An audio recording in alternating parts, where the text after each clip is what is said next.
Kobayashi Island. This is episode 10, big 1-0, and I'm pretty excited because this episode is sort of the first time I feel like this city starting to feel like it's coming together a little bit. It feels like it's not just one part. It feels like it's multiple parts, and it's starting to look really good from sort of like a distance and as a whole. So I'm pretty excited about this episode. The main focus of this episode is filling out the kind of the downtown, and one of the big parts of this area of the downtown is going to be sort of like a UN, like United Nations sort of building, where I'm imagining it's kind of in this area because of the government complex island sort of deal, the Imperial Palace, and this is sort of the government and diplomacy center of the city. This whole kind of area, kind of getting like some flags and a nice big statue. One of the other reasons I'm really excited about this episode is because the train networks are starting to really shine and kind of show me how much of the traffic load they can take. Just kind of looking around at any given point in time, you can see just sort of how few passenger cars there are, which to me tells me that a lot of the people who would be driving or taking the train networks are pretty connected in this city, where it's just a single connection to get to anywhere so far because of the central station.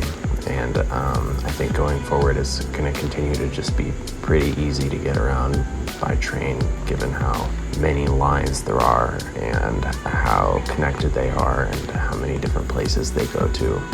But it's really exciting to kind of see now, the population's only about 8,000, but by the end of the episode it'll be about 12,000. And you can really see these people taking the trains and using the central station and avoiding cars, which, is kind of, it would be nice to see a little traffic, but I think as the city continues to get bigger, you'll see more and more. One of the things that I did off camera in this episode is I made just sort of plop down like a vanilla harbor on the opposite side of the map and connected the freeway to it to sort of get more cargo coming into the city, because a lot of the commercial buildings I'm putting down are complaining about not having any goods to sell. So I wanted to make sure that there was really enough cargo coming in and out of the city, given that there's no freeway connections to the outside world. We're only coming in by boat at this point. So that definitely is also going to help get more cars into the city, because we'll be importing enough. So another reason I'm really excited for this episode is it's the first time since the central station that the whole city is kind of connected up as one. When I did the central station, I kind of built that out in the middle of nowhere and have been working my way back towards the old town and the peninsula ever since. So it's pretty exciting, I think, to kind of have another episode and another place in time where everything is kind of connected and it's all sort of like one big city, and you can really see what needs to be done on a large scale. So at the end of this episode, I'm gonna do another live play, not time-lapse stuff, and just sort of talk about what has been happening and what will happen in the near future. I think also maybe next episode or the episode after, I'm going to spend some time talking about and kind of showing the rail lines and where they go and where I'm planning on having them go in the future, because it's getting a little bit confusing since there are so many of them to try and figure out and remember, okay, this one needs to go this way, this one needs to go that way. So that's another, there's just a lot of planning that needs to happen now that we kind of have a spot for the downtown and know in which direction the suburbs are going to expand, and generally where the harbor and the airport and some of the larger things are going to be. So you just saw me place down a ton of buildings at once, and then spend some time kind of arranging them properly.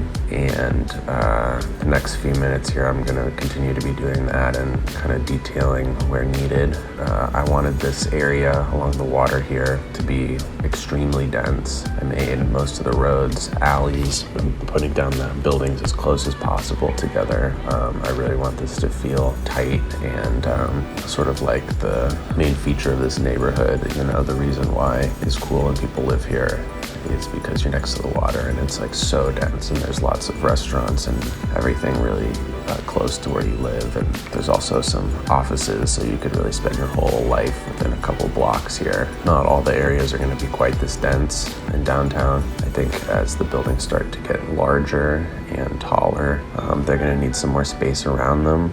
But this particular style for this neighborhood here is I really like, and I'm going to end up using in a few more places, just sort of like medium tall buildings mixed with, you know, kind of shorter buildings. This shoreline here, town is going to be sort of like from what it sounds like, Kyoto River.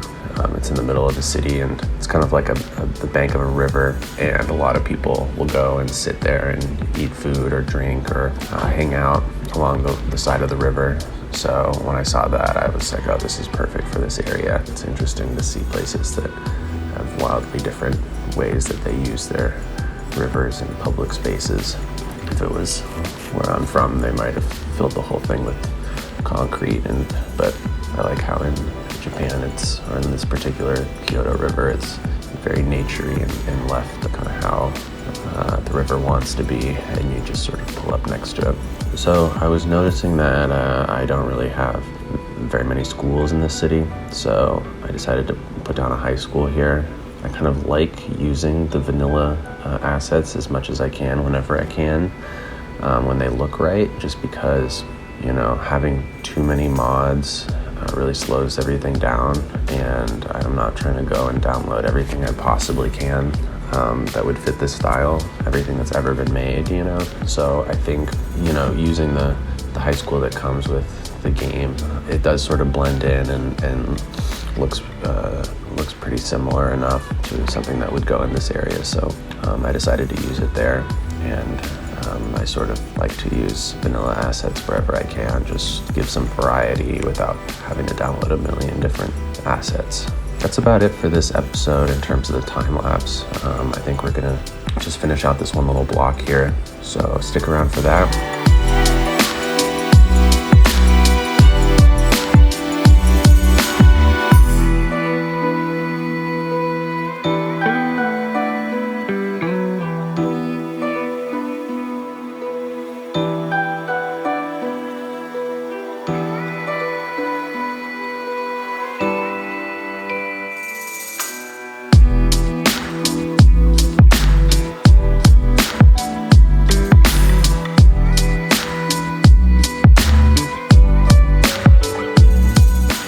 So at this point, I thought it would probably be a good idea, since it's been about 5 episodes, we're at episode 10 now, to kind of do a little live play, kind of show you guys what's going on in the city, what I plan to do, and kind of how I've gotten things sort of functioning up until this point.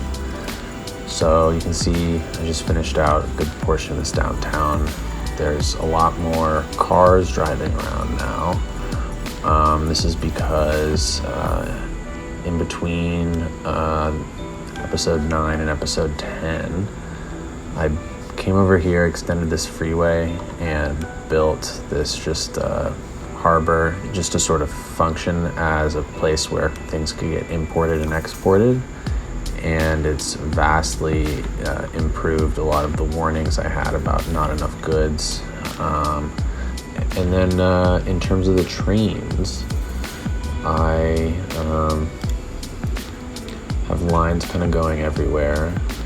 I seem to have a lot of people using the trains. If you look at the central station, it's relatively busy. A lot of people walking in and out.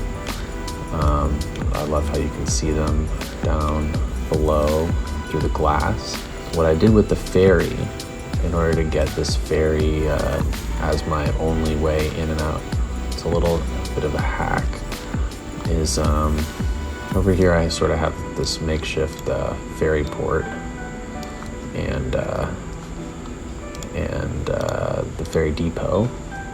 And I kind of just have all the stuff that you need for an independent place: garbage, police station, fire station, crematorium, water treatment center, pump, and a little power. And for some reason they wouldn't come in on the freeway. The Sims wouldn't really come in this way and go straight to the ferry stop. The only way that they would come in is if it was a train station that came in from the border, and they got off on the train station and onto the ferry stop. So you can see them doing it now. I think this must be because they only think about connecting to public transportation to get to their home in the first place if they come from public transportation. It's sort of the best thing I can figure, but it works now that the ferry is the only way in and out of the island. And so that's one of the things I'm planning on making pretty soon is a larger ferry port, maybe somewhere in this general area, which I'm thinking is going to be like kind of the heart of downtown. And make a few ferry stops, like maybe the central port connects up to the Old Town Harbor, and maybe the ferry port at the edge of the map connects up to both of them, so we have a little triangle going. And then over here, back where the harbor that I put down is sort of where I was planning to do a very large harbor and industrial area that I will kind of eventually connect up with the city and fill in with a lot of residential areas and smaller areas as we get away from the city center. So those are kind of the big things on the near horizon. So keep an eye out for those in future episodes.